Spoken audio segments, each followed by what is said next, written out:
그때 예수님께서 고향으로 가셨는데 제자들도 그분을 따라갔다. 안식일이 되자 예수님께서는 회당에서 가르치기 시작하셨다.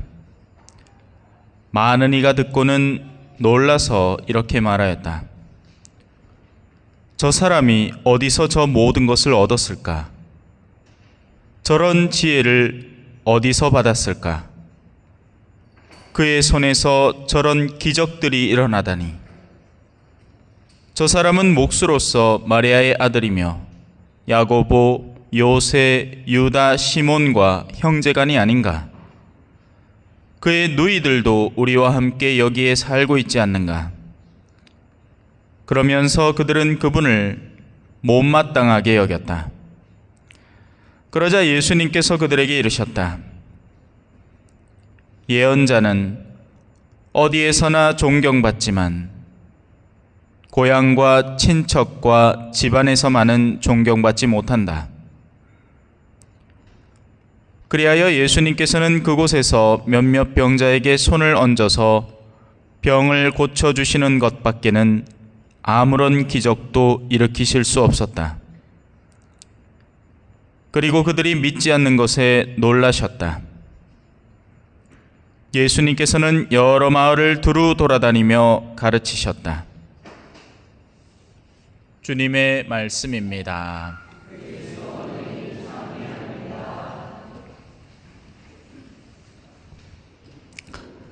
찬미 예수님, 살면서 가끔씩 놀랄 때가 있습니다. 그죠? 예. 저도 얼마 전에 놀란 적이 있습니다. 라틴어가 뭔지 아세요? 옛날에는 미사를 라틴어라는 걸로 드렸어요. 근데 쪼맨한 꼬맹이들이 라틴어로 기도를 하는 모습을 보면 놀라겠습니까? 놀라겠습니까? 놀라겠지요.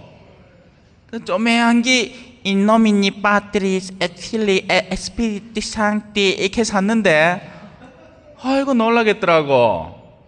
근데 사실은 놀랄 일이 아닙니다. 왜냐하면 그 아이들이 사는 집안의 가장 어르신이 항상 신앙에 물들어 살아계시고 또 자녀들에게 신앙의 유산을 전하는 걸 가장 주된 목적으로 삼기 때문에 그들에게는 그게 하나의 유희가 되는 거죠. 기쁨이 되는 겁니다. 아이들에게 기도문을 가르쳐 주는 것, 그리고 옛날에는 이렇게 기도했다는 걸 가르쳐 줘서 그들이 그렇게 기도하게 만드는 것은 그 집안에는 당연한 일인 겁니다. 놀랄 일이라고 하는 건 예상치 못한 행동을 보일 때 놀라는 겁니다. 오늘 복음에서는 두 가지의 놀라는 장면이 나옵니다.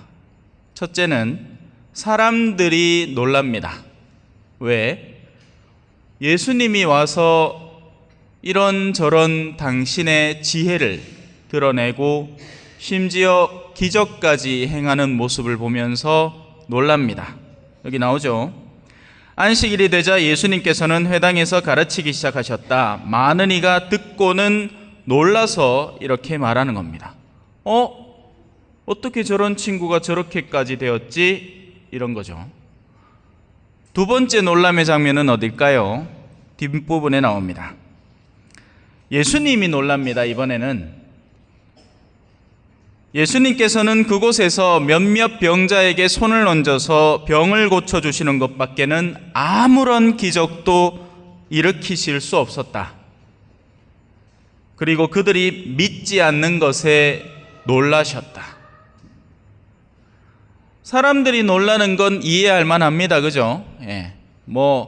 꾸지리하게 동네에서 코딱지나 히비히비 파고 돌아다니던 아가 어느 날인가 서울대 법대에 떡 합격해갖고 놀라갖고 전부 다 현수막 걸고 난리 나죠.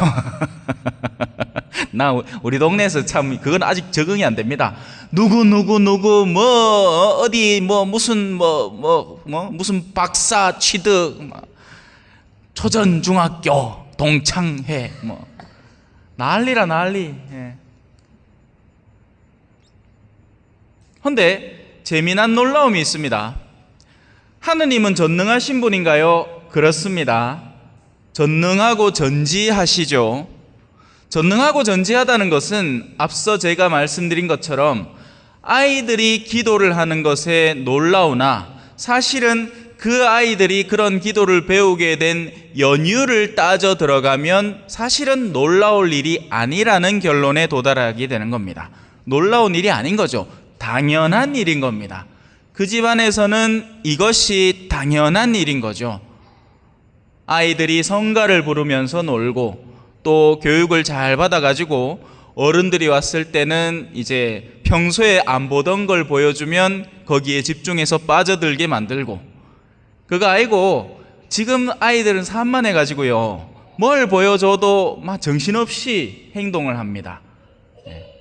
옛날에는 TV가 재밌었잖아요, 그죠? 옛날 TV가 얼마나 재밌었습니까?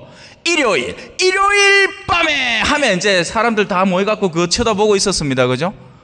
도란도란 이야기도 나누면서. 근데 지금은 그런 게 없어요. 저마다 다 자기 하고 싶은 걸로 하지 않습니까? 지금은 그게 놀랍지 않은 일이 된 겁니다. 옛날에는 그렇게 행동하는 아이들이 놀라운 아이들이었겠죠. 하느님은 전지전능하시기 때문에 인간이 어떠한 행동을 해도 놀라운 일이 아닙니다. 다만 하느님도 놀랄 때가 있으니 사람이 원래 그렇게 가도록 방향 지어진 것에서 정반대되는 행동을 시작할 때는 하느님도 놀라시는 겁니다. 그 말은 다시 이야기하면 우리의 삶은 운명 지어져 있는 게 아니라 우리의 내면의 자유가 그것을 운명 짓는다는 것입니다.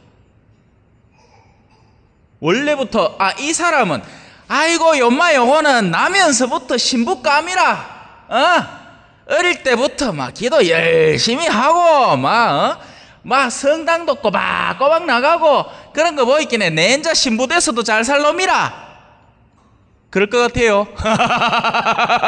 여러분, 제가 어렸을 때 어땠을 것 같아요? 오락실 가고 싶어 갖고 아이고 그 성당 가라 하는 그 보험금 꽁치가 오락실 가고 오락하고 있다가 하필이면 그 처음 오락실 간 그날에 부모님한테 들키는 기라. 그래가 경을 치고 성당에서 저 김대건 성당이었습니다. 아직도 기억이 생생해요.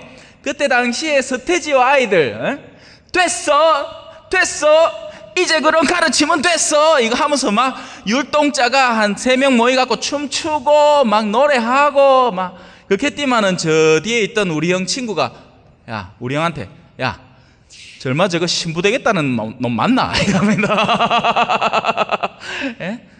또 고등학교 때는 또 알을 하나 사기 갖고 왜만 또 요 꽁냥꽁냥을 해볼까 싶어가 그때 한창 벌써 성소 모임 막 나가고 익하던 때인데 한창 사춘기 때 알을 그래 성소 모임을 제가 원래 나가고 싶어 했던 게 아니에요. 엄마가 보내가 나간 기지.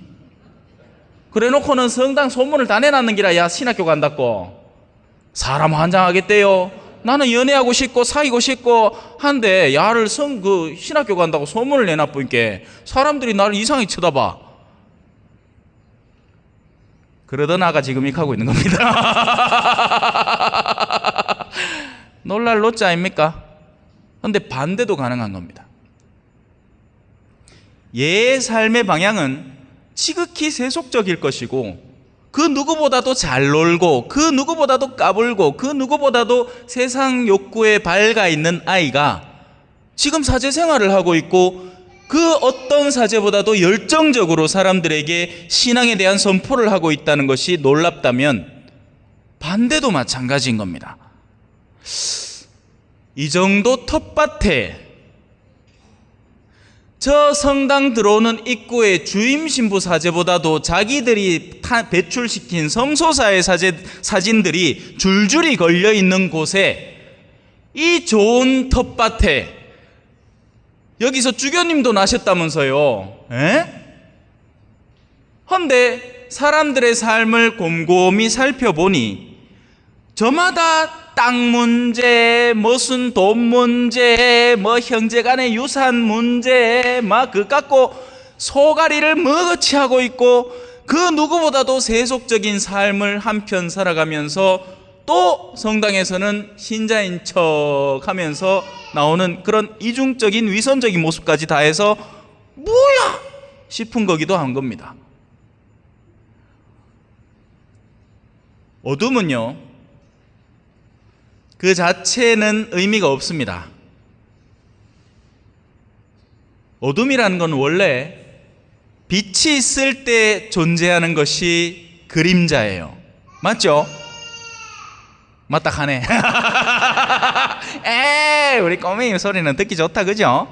야, 이 어른들 바에 없는 성당에 저 아이들의 목소리는 얼마나 달가운 소리입니까, 그죠? 예. 그림자는 빛이 강할수록 짙어지는 겁니다. 하지만 원래 그림자는 그 자체로 존재하는 게 아니라 빛을 가로막을 때 존재하는 겁니다. 악이란 건 그런 거예요. 악은 악 그 자체로 존재하는 게 아니라 선에 저항하는 의지들이 악을 형성하는 겁니다. 빛이 더 가까이 다가오면 다가올수록 그나마 흐릿하던 어둠들도 원래는 없어져야 되죠. 정말 강렬한 빛을 쬐이면 그 전까지만 해도 흐리멍덩하던 구역들도 그 빛에 반사된 영역이 그 어두운 구석을 밝혀버리는 겁니다. 바로 거기에 오늘 복음의 이 고울의 문제점이 존재하는 겁니다. 누가 오셨죠? 하느님의 외아들이 왔습니다. 이분으로 말할 것 같으면 방금 동남아 순회 공연을 마치고 돌아오신 그 웬만한 가수보다도 훨씬 더 영성적인 역량이 뛰어난 분입니다. 이분은 맞춤형 영성을 해서 그 누구든지 남녀노소 가리지 않고 그분께 다가서서 옷깃만 스쳐도 알 수 있잖아. 옷깃만 스쳐도 알 수 있잖아.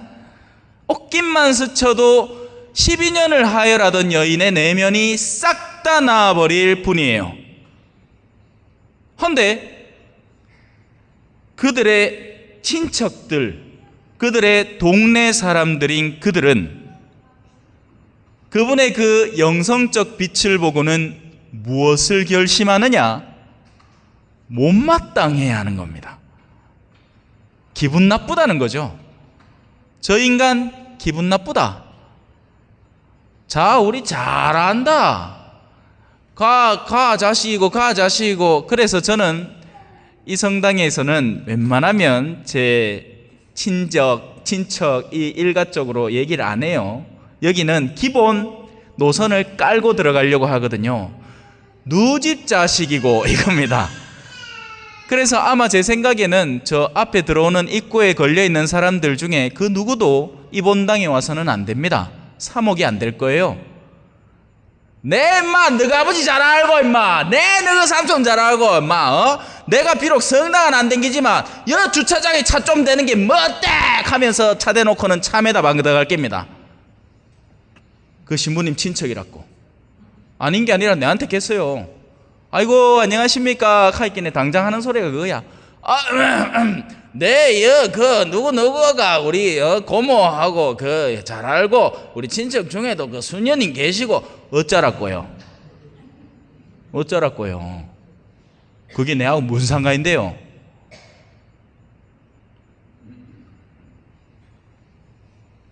그래서 예언자는 어디에서나 존경받지만 고향과 친척과 집안에서만은 존경받지 못하는 겁니다. 그들의 내면에 선재하는 그 교만과 자만, 성경은 항상 그걸 주의시킵니다. 오늘만 해도 그 부분이 나와요. 자 보세요. 그들은 저희 조상들처럼 오늘날까지 나를 거역해왔다. 얼굴이 뻔뻔하고 마음이 완고한 그들이라고 지탄받죠. 화답송을 볼까요? 자비를 베푸소서. 주님 저희에게 자비를 베푸소서. 이건 너무 아름다운 모습입니다. 하느님에게 당신의 자비를, 은총을 갈구하는 모습은 너무 아름답고 좋은 모습이에요. 그런데 그 이면에 이런 게 나옵니다. 저희는 죽도록 멸시만 받았습니다. 누구에게? 거만한 자들의 조롱을, 교만한 자들의 멸시를 저희 영혼이 죽도록 받았나이다. 여러분, 돈 왜 벌려고 합니까? 그 내면에는 꿀리지 않고 싶은 마음이 숨어 있습니다. 우린 멸시받고 싶지 않거든요. 돈이 있으면 야, 오늘 내가 쏜다. 저는요, 제가 잘하는 게 감사드리는 겁니다. 누가 무얼 주셔도 감사드리는 겁니다. 그게 저의 힘입니다. 저는 거지가 아니에요. 저는 거지가 아닙니다. 하지만 제가 도와야 하는 누구를 위해서라면 기꺼이 구걸도 할 수 있습니다. 그것이 오늘 이 독서에 나오는 영성입니다. 나는 그리스도를 위해서라면 약함도, 모욕도, 재난도, 박해도, 역경도 달갑게 여깁니다. 바로 그런 것들을 통해서 우리의 영혼이 어떻게 된다? 겸허해지기 때문에 그렇습니다. 우리가 모든 일에 승승장구를 하면 하느님도 나중에는 필요 없게 되어버립니다. 그래서 바오로 사도는 우리가 심지어 신약 성경만큼의 두께를 갖고 있는 그 모든 서간들을 저술한 바오로 사도는 자기 스스로를 이렇게 소개합니다. 형제 여러분, 내가 자만하지 않도록 하느님께서 내 몸에 가시를 주셨습니다. 이 정도 열성으로 하느님을 선포하고 하느님을 사랑하고 하면 건강도 쫙 해서 모든 일이 싹 다 잘 풀려야 될 것 같은데 일단 내 몸부터가 나를 공격해 들어오기 시작합니다. 그것은 사탄의 하수인으로 나를 줄곧 찔러대 내가 자만하지 못하게 하시려는 것이었습니다. 하느님 앞에 있어서 이 교만과 자만이라는 형태의 영적 자세와 태도는 굉장히 위험한 요소입니다. 그래서 우리 삶에 시련이 있는 것은 어찌 보면 우리에게는 놀라운 일이겠으나 하느님, 올해 이렇게 열심히 했는데 참회가 이렇게 안 돼서 되겠습니까? 나는 정말 최선을 다했는데요. 하지만 하느님의 입장에서는 그것이 네가 나를 찾을 길이 될 것이다. 하느님, 내 이렇게 신앙생활 열심히 하고 하느님 당신 모시고 살라고 애를 썼는데 우리 남편은 왜 이래 내 속을 썩입니까? 그것이 네가 나에게서 떨어지지 않을 단 하나의 수단이 될 것이다.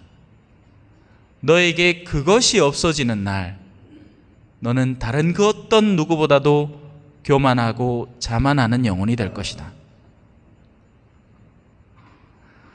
사람마다 다 다르겠죠. 그게 뭔지는, 그죠? 저는 저 나름대로의 그런 영역이 존재할 것이고 여러분들은 여러분들의 삶의 단편들 속에서 여러분들이 항상 염려하는 영역이 존재할 겁니다.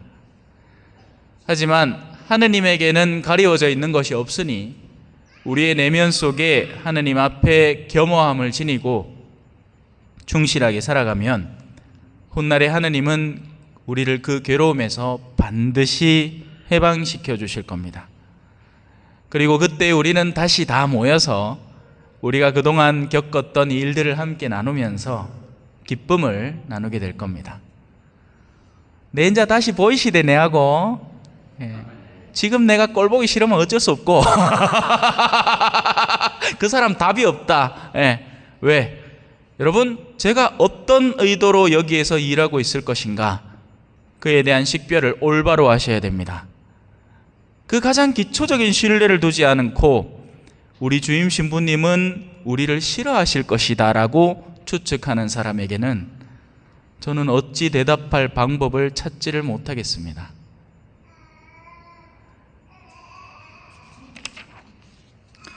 오늘 복음화 노송입니다. 주님의 영이 내 위에 내리셨다. 주님께서 나를 보내시어 가난한 이들, 영혼이 겸허한 이들을 여기서는 가난한 이들이라고 표현합니다. 돈 없는 사람 말고 가난한 이들에게 기쁜 소식을 전하게 하셨다. 아멘.